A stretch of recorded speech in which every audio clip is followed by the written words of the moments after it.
अस्सलाम वालेकुम friends, welcome back to my channel crypto with Dishal. मैं हूं आपको सिशाल फातिमा और उम्मीद करती हूं कि आप लोग बिल्कुल ठीक ठाक होंगे। दोस्तों, बीटीसी के टेक्निकल्स और फंडामेंटल्स के साथ साथ तीन बड़ी पॉजिटिव अपडेट्स हैं जो यहां पे हम डिस्कस करेंगे। साथ ही साथ सीजी के अबाउट एक बहुत ही बड़ी नेगेटिव अपडेट है, वो भी मैं आपसे शेयर करूंगी। अगर तो आपने नोट किया हो कि क्रिप्टो मार्केट के रिलेटेड छोटी सी भी फट आती है तो मार्केट हिल जाती है। बाइनेंस और सीजी के फट को लेके, सीजी के रिजाइन से लेकर सीजी के बेल पर रिलीज होने की अपडेट के बावजूद मार्केट में कोई बहुत बड़ा बवाल नहीं आया। इवन कि कुछ इन्वेस्टर्स यहाँ पर ये सोच कर बैठे थे कि जो प्राइस है वो जाएंगे $30,000 से नीचे, मगर बीटीसी के प्राइस ने यहाँ पर $32,000 की रेंज तक भी रिट्रेस नहीं किया, जिसके लिए हम स्टिल एक्सपेक्ट करें कि प्राइस वहां तक रिट्रेस करेंगे। खैर, ये बात कल की वीडियो में मैंने ऑलरेडी मेंशन कर दी थी कि इस फट के बाद आप बहुत जल्द मार्केट में पॉजिटिव अपडेट्स को आता हुआ देखेंगे। इसके पीछे यहाँ पर ये रियलाइज कराना हो सकता है कि भाई सीजी के जाने से और बाइनेंस यूएस के खत्म हो जाने से मार्केट को फर्क नहीं पड़ता। बड़े बड़े गेम प्लेयर्स जो है यहाँ पर वो इन्वेस्टर्स का फोकस रखना चाहते हैं बीटीसी स्पॉट ईटीएफ की तरफ। तभी कल बड़ी बड़ी पॉजिटिव अपडेट्स आई मार्केट में और प्राइस ने यहाँ पर $32,000 तक क्या ही जाना था, सीधा चले गए $37,000 से ऊपर। एक बात जिसकी तरफ मैं यहाँ पे आपकी तवज्जो दिलाना चाहूंगी, देखिए अगर तो यहाँ पर सीजी को जेल हो जाती एज ए बाइनेंस सीईओ, वो इसी पोस्ट पर रहते हुए यहाँ पर बेल ले रहे होते तो बहुत ही बड़ा बवाल हो जाता मार्केट में। पहले सीईओ की पोस्ट से रिजाइन देना, कोर्ट में अपनी बेल जमा कराना और उसके बाद नए सीईओ का यहाँ पर नाम अनाउंस होना कहीं ना कहीं होल क्रिप्टो मार्केट के लिए प्लस बाइनेंस कंपनी के लिए खासा अच्छा रहा। तो नए सीईओ जो हैं बाइनेंस के, जिनका नाम आहिस्ता आहिस्ता ही हमारी जबान पे चढ़ेगा, रिचर्ड टैंग, उनका कहना भी सामने आया है कि बाइनेंस की जो फंडामेंटल्स हैं वो स्ट्रांग है और वो इस वक्त काफी एक्टिव नजर आ रहे हैं। और सुना है कल कोई पार्टी वगैरह भी हुई है। अब हो सकता है ये वेलकम पार्टी हो नए सीईओ की, यहाँ पे सीजी की फेयरवेल हो। खैर फ्रेंड्स, कल तो सबसे पहले अपडेट आई कि ग्रे स्केल ने यहाँ पर मीटअप किया है एसईसी के साथ बीटीसी स्पॉट ईटीएफ को लेके। लेकिन इस अपडेट के बाद जो है सिलसिला रुका नहीं, बल्कि उसके फौरन बाद ही ब्लैक रॉक को लेके भी बहुत बड़ी अपडेट आई। जी जी, बिल्कुल सही सुना आपने, ब्लैक रॉक ने भी यहाँ पर एसईसी के साथ मीटअप किया है, डिस्कशन हुई है बीटीसी स्पॉट ईटीएफ को लेके। तो बड़ी अपडेट्स हैं यहाँ पर, जिसके बाद जो ख्याल किया जा रहा था कि जल्द ही हम यहाँ पे बीटीसी स्पॉट ईटीएफ का प्रूफ होता हुआ देखेंगे, वो कहीं ना कहीं सच साबित होता हुआ दिखाई दे रहा है। तो आप इसे इत्तेफाक कह लें या कोई प्लानिंग।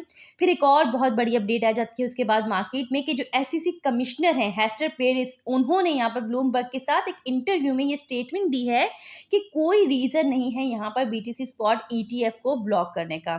तो समझ सकते हैं ना आपकी कितनी बड़ी अपडेट है यहाँ पे। मतलब बहुत सी बातें यहाँ पर तय हो रही हैं बिहाइंड द स्क्रीन। और अभी एक जो रीसेंट अपडेट है उसके मुताबिक ग्रे स्केल ने बीटीसी स्पॉट ईटीएफ को लेके यहाँ पर फाइलिंग को अपडेट कर दिया है और उसको यहाँ पर सबमिट कराया है एसईसी को। और ये सब मामला हुआ है रीसेंट डिस्कशन के बाद जो ग्रे स्केल की हुई है एसईसी के साथ। दूसरी तरफ सीजी के अबाउट कुछ खास अच्छी अपडेट नहीं है। देखिए, जैसे कल मैंने आपको बताया था कि $175 मिलियन के बॉन्ड्स जमा कराए हैं सीजी ने, और उसके अकॉर्डिंग जो टर्म्स सामने आई थी उसके मुताबिक जो सीजी है वो यूएस को छोड़ सकते हैं, लेकिन यहाँ पर 10 फरवरी 2024 को उन्हें रिपोर्ट करना होगा। यानी 23 फरवरी 2024 को जो उनकी सेंटेंसिंग स्टार्ट होना है उससे पहले पहले 14 दिन पहले पहले उन्हें रिपोर्ट करना होगा। बट अब जो अपडेट्स आ रही हैं उसके मुताबिक जो यूएस प्रोसिक्यूटर्स हैं वो यहाँ पर डिमांड कर रहे हैं कि सीजी को सजा मिलने तक यूएस में ही रहने दिया जाए, उसे यहाँ पर यूएस को छोड़ने की परमिशन नहीं दी जाए। तो ये जो सारे मामले हैं 27 नवंबर तक क्लियर होने के चांसेस हैं। Hope for the best for CG. कहीं ना कहीं हमारा अच्छा ताल्लुक रहा है सीजी के साथ, मगर मसला सारा क्या आ गया कि सीजी ने यहाँ पर अपनी क्राइम्स को एडमिट कर लिया है। खैर, एक जो पॉजिटिव चीज ये है वो ये है कि यहाँ पर बाइनेंस को लेके जो एसईसी की एलिगेशंस थी कि यहाँ पर मैनिपुलेट किया जा रहा है और यहाँ पर जो यूजर्स के फंड हैं उनका गलत इस्तेमाल किया जा रहा है, वो यहाँ पर कहीं भी साबित नहीं हुआ फिलहाल। आवाज़ की खराबी को थोड़ा इग्नोर कीजिएगा, गला कुछ खराब है, लेकिन आपसे हमेशा की तरह रिक्वेस्ट है, वीडियो पसंद आ जाए वीडियो को लाइक एंड चैनल को सब्सक्राइब करना हरगिज़ भी मत भूलिएगा, क्योंकि ये मेरे चैनल की ग्रोथ के लिए बहुत ज़्यादा इंपॉर्टेंट है। साथ ही साथ अपना वैल्यूएबल फीडबैक ज़रूर मुझ तक पहुँचाइएगा। सो फ्रेंड्स, इस वक्त बीटीसी के लिए 4 आवर्स का टाइम फ्रेम मेरे सामने ओपन है, जहाँ पर मैंने रेंज लो, रेंज हाई और मिड रेंज को यहाँ पर मार्क किया हुआ है। फिलहाल जो बीटीसी के प्राइस हैं बड़े ज़बरदस्त तरीके से इन रेंजेस को रिस्पेक्ट दे रहे हैं, और अभी के लिए भी इतनी पॉजिटिव अपडेट के बावजूद ये जो हमारा रेजिस्टेंस एरिया है जो कि बनता है $37,500 से $38,000 का जोन, वहां से प्राइस ने रिजेक्शन ली है।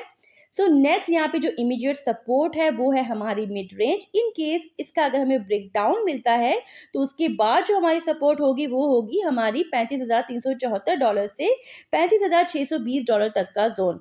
So keep focused on these ranges. अब कई के माइंड में ये सवाल होगा कि रेजिस्टेंस एरिया से शॉर्ट बनती है, तो दोस्तों जब तक मार्केट में इतनी पॉजिटिविटी हो तो वहाँ पर अक्सर शॉर्ट्स को संभालना मुश्किल हो जाता है।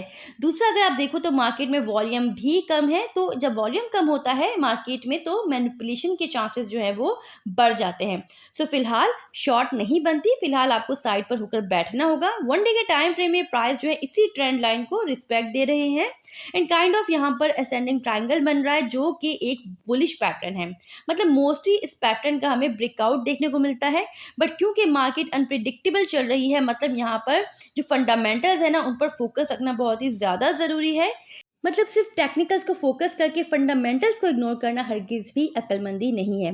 देखिए मेन चीज़ यहाँ पर ये है, जो हमारा प्रीवियस रेंज लो का एरिया है जो कि स्ट्रॉन्ग रेंज लो का एरिया है, अगर तो ये लूज होता है तो प्राइस हमारे वीकली एनालिसिस के अकॉर्डिंग $32,500 के जोन को रिटेस्ट कर सकते हैं एंड अगर ये रिट्रेसमेंट होती है तो वहाँ पर हमारी मजीद बाइंग अपॉर्चुनिटी बन पाएगी। ओवरऑल देख लेते हैं कि मार्केट में क्या चल रहा है। सो इसमें टोटल मार्केट कैप है 1.42 ट्रिलियन पर, कल के मुकाबले में 2.279% का पॉजिटिव चेंज है। बीटीसी डोमिनेंस जो है वो स्लाइडली इंक्रीज है कल के मुकाबले में। फिर एंड ग्रीड इंडेक्स जो है वो स्टिल ग्रीड पर ही है। लास्ट 24 आवर्स में जो टॉप गेनर्स रहे हैं ऑल्ट्स में, उसमें माना, एवोलॉन्च और डॉज शामिल है। सो फ्रेंड्स आज के लिए इतना ही, मिलते हैं किसी नई वीडियो के साथ। आपसे हमेशा की तरह रिक्वेस्ट है, वीडियो पसंद आ गई है तो वीडियो को लाइक करने में कंजूसी मत दिखाइएगा, साथ ही साथ अपना फीडबैक ज़रूर मुझ तक पहुंचाइएगा। मेरे चैनल पर नए हैं, चैनल को सब्सक्राइब ज़रूर कर लीजिएगा, बेल आइकन को प्रेस कर लीजिएगा ताकि आने वाली कोई भी अपडेट आपसे मिस ना हो पाए। अपना बहुत ख्याल रखिएगा। Take care. अल्लाह हाफिज़।